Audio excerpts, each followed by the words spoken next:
Olá! Hoje a gente vai mergulhar num tema complexo, viu? Vamos analisar como o sistema capitalista, especialmente ali a partir dos anos 90, foi moldando a educação escolar aqui no Brasil. A gente está se baseando num artigo acadêmico bem interessante que investiga essa relação. A ideia é entender as conexões principais, sabe? E as consequências disso, principalmente para a classe trabalhadora e o acesso ao conhecimento. Para começar, acho que o ponto-chave é a chegada daquelas ideias neoliberais no país, né? E como isso começou a direcionar o propósito da educação, alinhando mais com o que o mercado pedia. Então vamos analisar isso. A década de 90 é mesmo fundamental. Foi um período assim muito marcado pela ascensão do neoliberalismo, né? Com governos como Collor, Itamar Franco, FHC, implementando aquelas políticas de Estado mínimo, privatizações, abertura comercial. Exato. E por que isso é relevante para a educação? Bom, essas políticas elas prepararam o terreno para uma lógica diferente, né? O plano real mesmo, ele estava dentro desse contexto maior, de buscar uma inserção financeira internacional. E aí, como o artigo aponta, citando o Frigoto, a visão que foi ganhando força era essa de reduzir a sociedade a consumidores, sabe? E educação, bom, ela passou a ser vista mais como um serviço, quase uma mercadoria, e menos como aquele direito social universal que o Estado deveria garantir para todo mundo. Ah, interessante. E como é que isso se traduziu lá na ponta, nas escolas mesmo?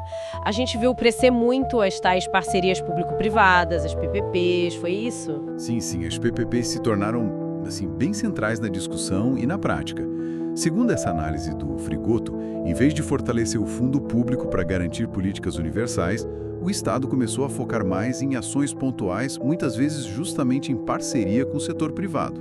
Exemplos disso, olha, o ProUni, que é um programa super conhecido de bolsas, né? Ele acaba consolidando essa parceria no ensino superior.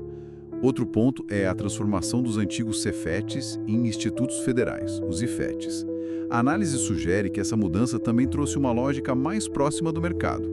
E tem um ponto interessante. Até a expansão dos concursos públicos, que parece algo positivo, né? Mas o artigo argumenta que isso veio junto com uma certa precarização da carreira do professor. E aquele compromisso Todos pela Educação, lá de 2007, é citado como algo bem simbólico, sabe? Porque formalizou essa colaboração com entidades privadas e, na visão crítica do artigo, acabou diminuindo o espaço do Estado. E a pedagogia do aprender a aprender. O que seria isso na prática, segundo a fonte que a gente está usando? Então, o fascinante aqui, segundo a análise do artigo, é como essas abordagens pedagógicas estariam alinhadas com essa visão neoliberal. Citando outro autor, o Duarte. A interpretação é que elas focam em formar um indivíduo mais flexível, sabe? Alguém que consiga se adaptar a um mercado de trabalho que muda o tempo todo. A ênfase, então, muda. Não é mais tanto na transmissão daquele conhecimento histórico, o saber elaborado, mas sim em desenvolver a habilidade de aprender a aprender. E esse aprender a aprender muitas vezes estaria ligado às necessidades mais imediatas do capital, entende?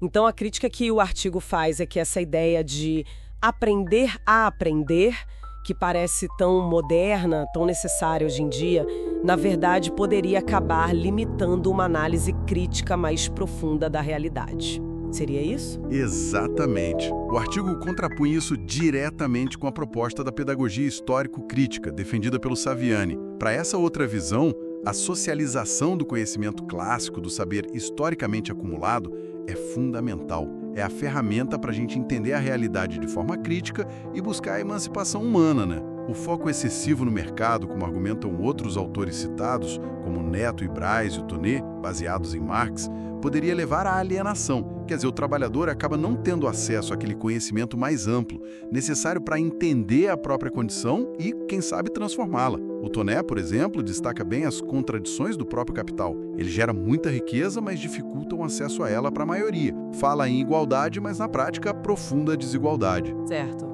E aí, quando a gente chega no governo Lula, a partir de 2003, existia uma expectativa grande de mudança, de romper com esse modelo neoliberal. O artigo até reconhece alguns avanços, né? Menciona políticas para grupos específicos, mais verba para a educação, expansão das universidades federais, dos IFETs, concursos. Como a análise interpreta esse período? Olha, o artigo analisa esse período também de forma bastante crítica, novamente se apoiando bastante no Frigoto. Ele argumenta que, apesar dessas ações serem importantes, sem dúvida, elas muitas vezes mantiveram a lógica das parcerias público-privadas. Não houve uma ruptura fundamental com aquele modelo focado no mercado, sabe? O ProUni, por exemplo, é citado de novo como um caso que ilustra essa continuidade da lógica público-privada. A interpretação que o artigo apresenta é que foram políticas importantes, sim, talvez compensatórias para reduzir alguns danos, mas que não chegaram a alterar a concepção central da educação como um serviço que precisa estar alinhado aos interesses do capital. Tem também a Paulani, citada no texto, que sugere que aquela lógica de priorizar a estabilidade econômica, a credibilidade internacional, tipo um estado de exceção mais suave, digamos assim, continuou. E isso teria limitado avanços mais estruturais nos direitos sociais universais, incluindo a educação. Então, para a gente resumir a perspectiva apresentada no artigo, a análise sugere que existe uma conexão forte entre as políticas neoliberais lá dos anos 90 e uma transformação na educação escolar aqui no Brasil. Uma educação que passou a ser vista e gerenciada muito mais como um serviço, sabe? Alinhada às demandas do mercado e talvez se distanciando um pouco da ideia de ser um direito social fundamental para a formação crítica, para a formação humana das pessoas. Se por um lado a pedagogia dominante, essa do aprender a aprender, visa mais a adaptação ao sistema, segundo essa análise crítica, e por outro, a pedagogia histórico-crítica busca a emancipação, o entendimento profundo da realidade através do conhecimento, fica a pergunta: que caminhos, que formas de mobilização, seja na academia, nas escolas, nos movimentos sociais, poderiam realmente fortalecer uma educação diferente? Uma educação que capacite as pessoas a entender criticamente e talvez buscar superar essas contradições sociais que a lógica do capital impõe, como o artigo discute. É algo para a gente continuar refletindo.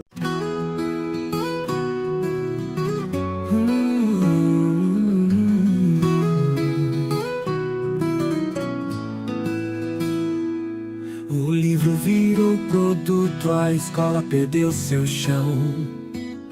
O capital decidiu quem vai sonhar ou não. Privatizaram sonhos, deixaram a nação na mão de quem só vê lucro e não tem coração. Educação não é mercadoria, é luta, é vida, é história. No chão da sala o povo se levanta, com Saviani a esperança não canta.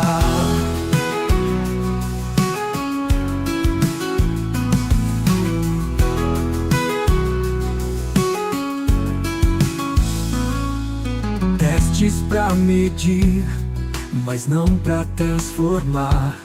A classe trabalhadora não pode mais esperar. Se saber é poder, porque nos roubaram, vamos resgatar o que é nosso por direito. Educação não é mercadoria, é luta, é vida, é história. No chão da sala o povo se levanta, com Saviani a esperança não canta. Oh, oh, oh, não canta.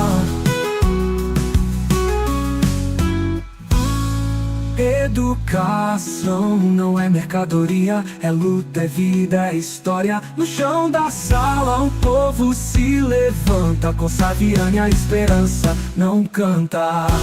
Alienação não é destino, consciência crítica é o caminho.